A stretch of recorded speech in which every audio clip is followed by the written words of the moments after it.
नमस्कार, न्यूज 69 में आपका स्वागत है। मैं हूं आपके साथ अंकिता। चलिए बढ़ते हैं खबर की ओर। करोड़ों की वसूली, फर्जी दस्तावेजों के जरिए ठगी, हवाला ट्रांजैक्शन और टोल टैक्स घोटाले के मास्टरमाइंड अमित खनपरिया उर्फ चिटलस अमित से पुलिस को रिमांड के दौरान रोजाना चौंकाने वाले खुलासे मिल रहे हैं।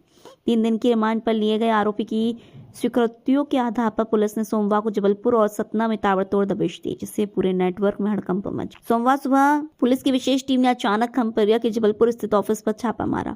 ऑफिस को सील कर करीब 2 घंटे तक सघन तलाशी ली गई। इस दौरान पुलिस को कई डिजिटल दस्तावेज, लेजर फाइलें, यूएसबी डिवाइस और कंप्यूटर हार्ड डिस्क मिली, जिनसे हवाला और वसूली नेटवर्क की पुष्टि होने की उम्मीद है।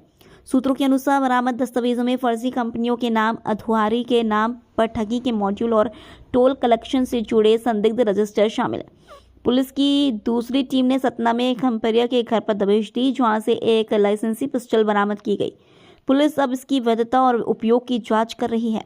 इसके अलावा घर से लाखों रुपए के दस्तावेज, सोने चांदी के आभूषण, संदिग्ध नोटबुक, सीसीटीवी, डीवीआर और कुछ मुहरबंद पैकेट भी मिले हैं, जिनकी फॉरेंसिक जांच कराई जाएगी। रिमांड में खनपरिया ने कबूल किया है कि उसके पास फर्जी पहचान पत्रों का नेटवर्क, हवाला चैनलों से संपर्क और कई जिलों में कलेक्शन पॉइंट्स थे।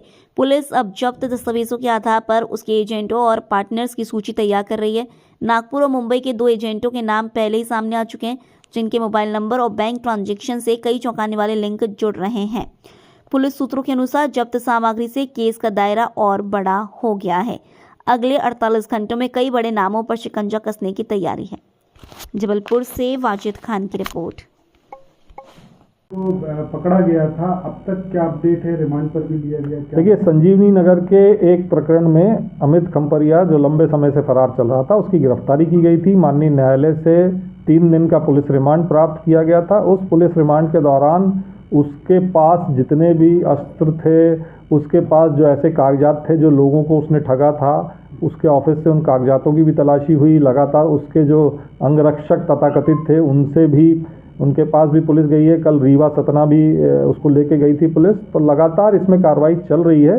अभी शेष 3 प्रकरण और हैं, जिसमें उसकी गिरफ्तारी, जो जबलपुर के ही हैं, जिसमें उसकी गिरफ्तारी की जानी है और उसमें आगे जो भी वैधानिक कार्रवाई होगी वो की जाए। उसमें जो है रज्जाक पहलवान का भी नाम आ रहा है सपोर्ट करने के लिए। देखिए, जो भी विवेचना में तथ्य आ रहे हैं उसी हिसाब से कार्रवाई की जाए। तो किस प्रकार के हथियार, कितने तक कुछ? देखिए, अभी उसने ये कहा था कि मेरे हथियार मुख्य तौर पे जो उसका अंगरक्षक था, जिसका नाम उसने बताया था, मनोज पांडे, उस तक पुलिस पहुंची है, उससे पूछताछ की गई है और अब उसने हरदा का एक और नाम लिया है।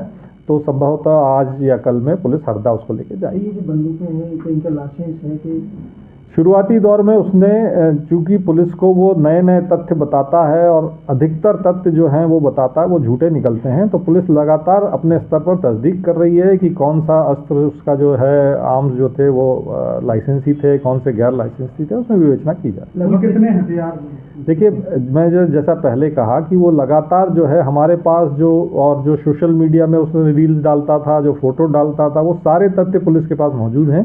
उसी आधार पर विवेचना आगे चल रही है। लगभग कितनी 420 का मामला दर्ज हुआ? देखिए, अलग अलग प्रकरण में अलग अलग अमाउंट है।